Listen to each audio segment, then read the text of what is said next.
Hello, my name's Lee Crombleholme from the HDiD Academy and winninggolfmind.com.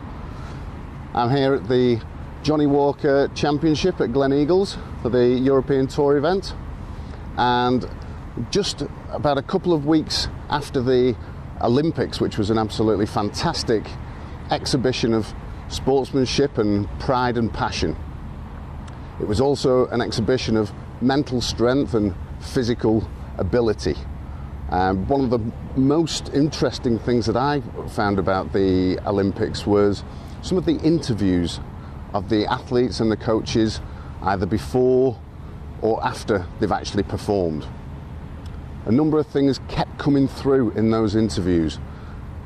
One of them was the athletes were trying to just control the controllables, just take control of those things that they had empowerment over. They kept talking about being focused on the process and trying to ignore the outcome, because if they focused on the outcome and the fact that it was the Olympic Games, then nerves can kick in very, very easily. Another thing that kept coming through over and over again from especially the coaches was that in the 4 years of training and preparation for the Olympics, what the athletes are working on is just getting 1% better every training session. Now, that's quite an important factor, because what it does, it makes the training and their improvement much more controllable. So what can we learn as golfers from what the athletes and the coaches were saying again and again and again in the very interesting interviews? Well, I'm a big believer in the phrase, control the controllables.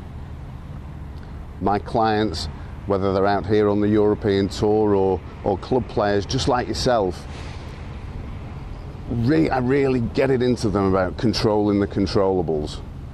And what you will find is there are many, many things that we can focus our mind on with regard to controllables. Things like mental pre-shot routine, your course management, body language, breathing patterns, things like that. There's loads of them. What I want to look at quickly today is one of the controllables that can really benefit every single player, no matter what their level. That controllable is asking effective questions. So what do I mean by effective questions? Well, if you're out on the golf course and you have a bad lie, maybe in a divot, something like that, often a player will walk up to the ball and they might have a look at it and think, oh, how unlucky am I? I'm not going to be able to get that to the green. I'm not going to be able to get that chip over the bunker. Something like that. So they're coming out with statements. The way the brain works, it likes to answer questions. So if you ask yourself a question in one of these tricky situations, then your brain will automatically come up with the answer.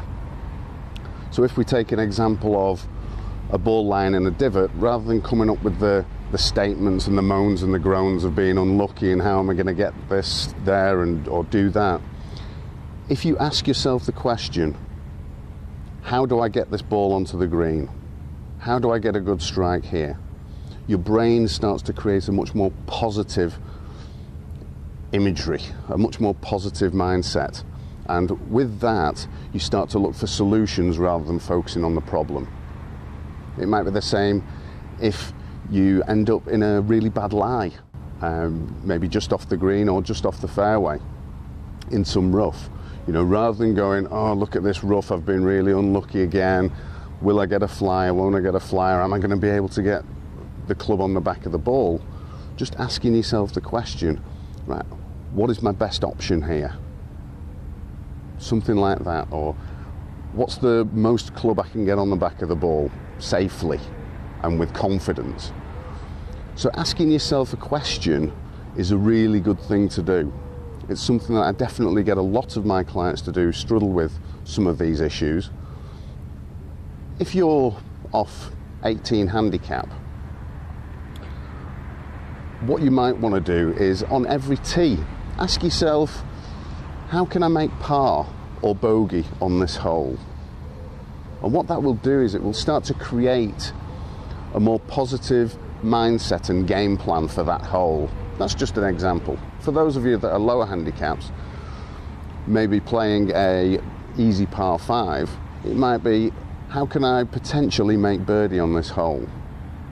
Now that is looking at an outcome, but what it's doing is it's creating a much more positive mindset.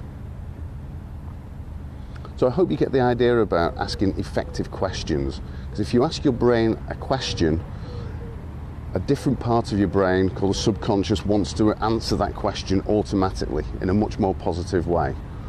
For more information about effective questions and controllable goals and how they work with regard to your golfing mindset, check out the website, my website, winninggolfmind.com.